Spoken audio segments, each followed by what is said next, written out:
When life gets hard, 4 lessons that eased my suffering.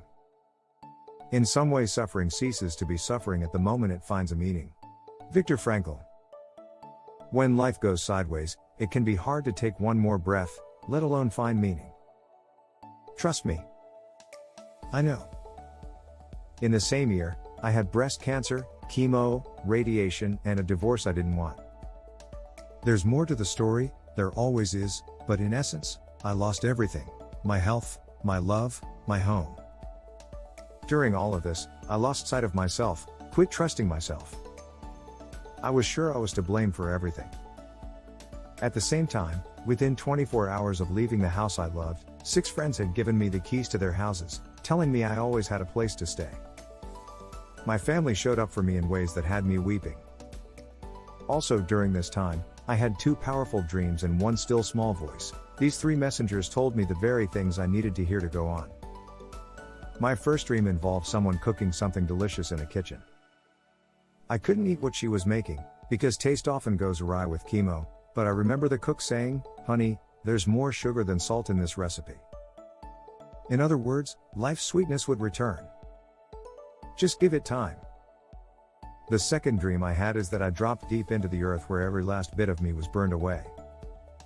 All that was left was a fierce and shining bone. This dream promised me that there was something deep inside that was indestructible, and it had everything to do with fierceness and light. And that still small voice? No matter what was happening, deep inside there was this wise and quiet me who refused to let me be hurt anymore. What do I mean by that? I knew I needed something to help me survive, but this grounded me knew I needed to be intentional about how I chose to survive. Because I wanted to make myself better, not worse. I began to write and record mini meditations. I called them a hit of hope. A friend told me that the best place to record was in a closet, so there I sat, on top of my shoes, talking into my phone, using my voice and my words to name my pain and to convince myself that things would get better. Any human being will have pain and trauma. Any human being will have things happen to them that they would rather avoid. But as long as we are alive, we can know that life will go sideways. In big and small ways, we will suffer. So as much as it pains me to say this, why suffering happens is irrelevant. The only question we can answer for ourselves is how we will choose to be in the midst of pain and suffering. While there are still days when the bus of emotions can run me down, and while I have made more than my fair share of missteps in my recent journey, I have learned a few things along the way. 1. When there are big, and out-of-control life events, radical self-love and emotional recovery are the first order of business. When you are hurting, put down the metaphorical gas can or salt or knives. Don't make the fire any bigger or the wounds any deeper than they already are. What do I mean by that? Make choices that keep your head clear, choices that keep your body and spirit safe. For instance, a friend of mine, who was going through a divorce at the same time, was told by his best friend, "Just get roaring drunk, and stay that way for 3 months. While that might help numb the pain, that kind of behavior would only create more problems in the long run.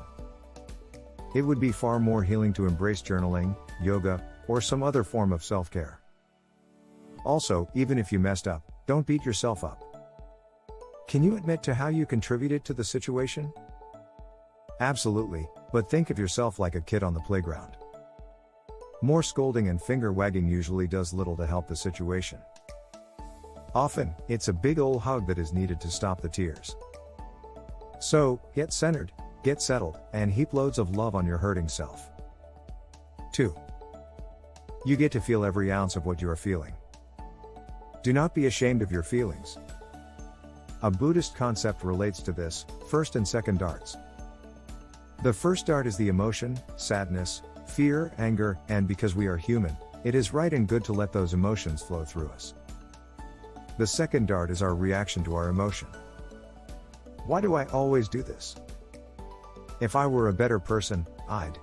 You know the drill. Feel your feelings, so that they can rise up and flow away, leaving you calm and clear. 3. There is no time to lose, but there is no need to hurry. What in the heck does that mean?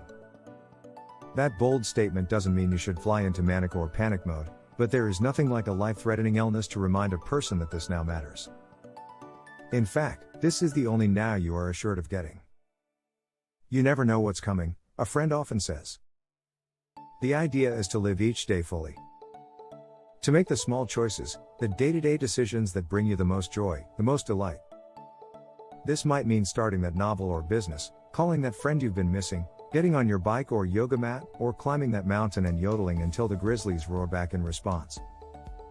Simply put, there is not one day, one decision that will magically poof us to the good life for the rest of time. There are the small choices that add up, and either bring us toward more wholeness or continue to tear us to bits. 4. Meaning is what helps us to survive. This last one is something Viktor Frankl, a survivor of 4 Nazi death camps, pointed out. In the worst of the worst, it can feel almost impossible to find meaning, but doing so is essential. It's here that the why matters. When life assails, it can be easy to ask, what's the point? To feel adrift. Untethered. Rocked this way and that by wind and wave, all threatening to pull you under. You have to find your why, your meaning, your sense of purpose or intention. What can you do that makes life feel fuller, richer, more vibrant and alive? For me, it was helpful to think about active verbs.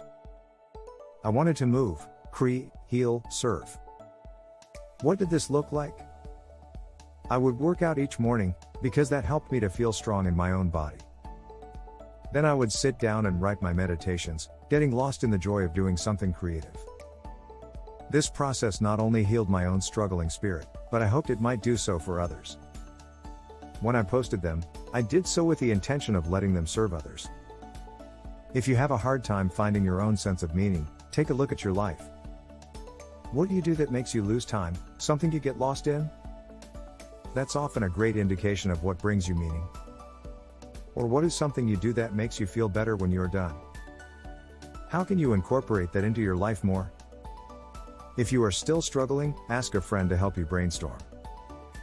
Or take a walk, and let your mind wander along with your feet. Your spirit often just needs some time, space, and quiet to speak deeply to you. This might sound like fluffy advice, but it's not. As Frankl famously said, he, or she or they, who is a why to live for can bear almost any how. To be clear, this isn't easy, nor does it happen in a day, a week, a month, or even a year. But create the right conditions and good things are far more likely to come.